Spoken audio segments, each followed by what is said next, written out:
There comes a point when exhaustion no longer feels physical. It feels spiritual. When your bones are heavy, but it is not the weight of labor, it is the weight of emptiness. This is burnout. Not just the tiredness of the body, but the corrosion of the soul. It whispers, "You are not enough. You will never catch up. You will never rest." But the truth is, this burnout is not the enemy. It is the signal. It is the alarm bell telling us we have strayed too far from what strengthens us and too close to what destroys us. And if we have the courage to face it not with panic, but with discipline, then burnout becomes not the end of us, but the beginning of our awakening. Rule 1. Master the boundary of control. The first survival law is this: separate what is within your control from what is not. Marcus Aurelius once wrote in his Meditations, "You have power over your mind, not outside events. Realize this, and you will find strength." Burnout thrives when we scatter ourselves against battles we cannot win, trying to control other people's approval, the pace of the world, the noise of society. We claw at shadows and exhaust ourselves in the process. But the man who draws the line, the one who knows what belongs to him and what does not, he cuts the burden in half. He says, "This I command. My choices, my thoughts, my responses, the rest I release." And with this release, a hidden energy returns to him because no one can burn out a fire that burns only for what it can truly reach. Rule 2. Embrace voluntary hardship. We live in an age that glorifies comfort, but it is comfort that weakens the spine. Burnout often comes not from too much hardship, but from too little meaning. The endless chase for comfort creates a hunger that never ends. We drown in pleasure and yet starve of purpose. Seneca reminded us, "It is not that we have a short time to live, but that we waste a lot of it."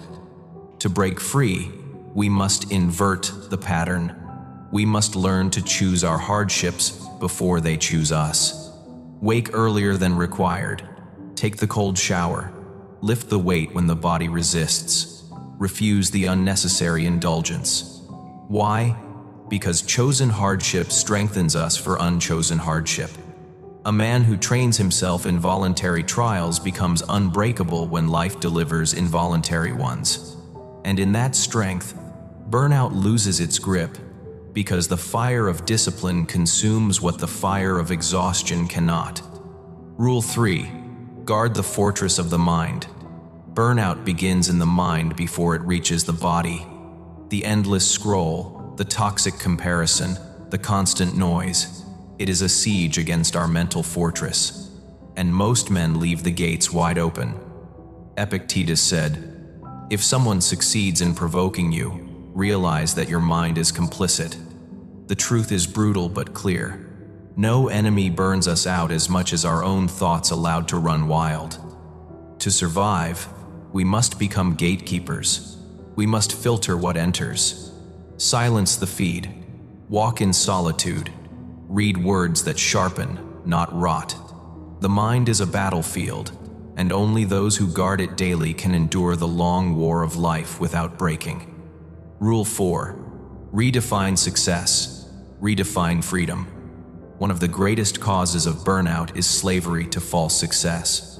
We chase titles, numbers, validation metrics invented by others to measure our worth.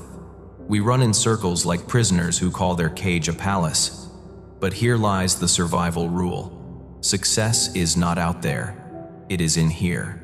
Marcus Aurelius wrote, "Very little is needed to make a happy life. It is all within yourself, in your way of thinking." When we shift success from having to being, from endless chasing to inner command, we break free from the treadmill of burnout. Because no man burns out pursuing what truly aligns with his soul. Rule 5. Practice the art of withdrawal. When the body collapses, we seek doctors. When the soul collapses, we seek distraction. But what we need is withdrawal. Not running from life, but stepping out of the noise to return to ourselves. Seneca practiced this retreat of the mind. The mind must be given relaxation, it will rise improved and sharper after a rest.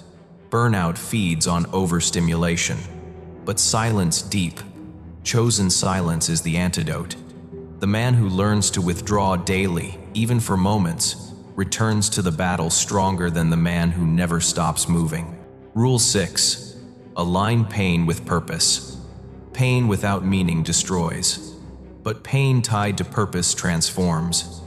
Burnout feels like death when we suffer for nothing, but it becomes fuel when we suffer for something greater than ourselves. Ask yourself, why am I enduring this struggle? If the answer is hollow money, shallow praise, fleeting status, then the flame of burnout will consume you. But if the answer is anchored family, virtue, legacy, then the same fire that burns others will forge you into steel. This is why Viktor Frankl, the great psychiatrist who survived the camps, said, "He who has a why to live can bear almost anyhow."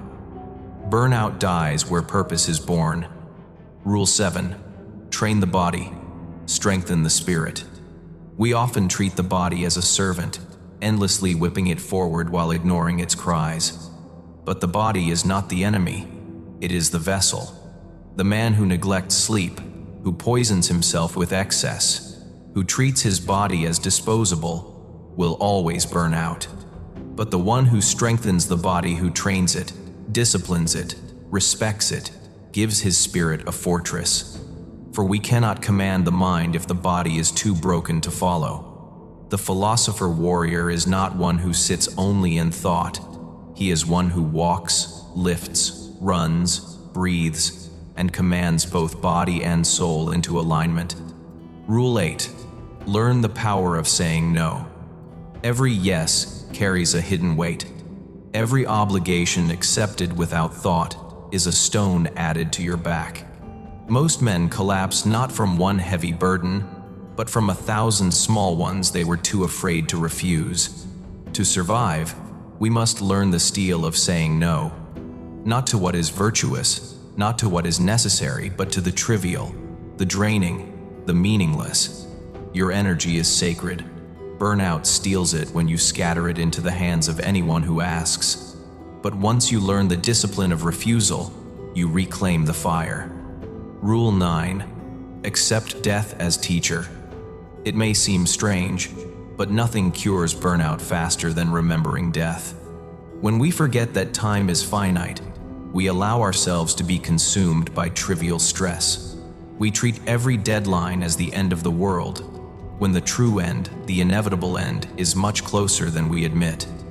Marcus Aurelius reminded himself daily, "You could leave life right now.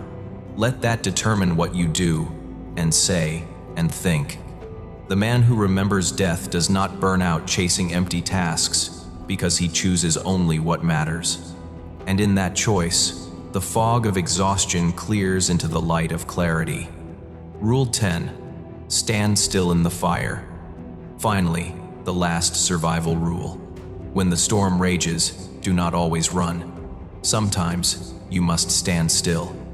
Burnout often comes because we panic. We scatter. We try to escape the fire by running faster into it. But there is another way. Stillness.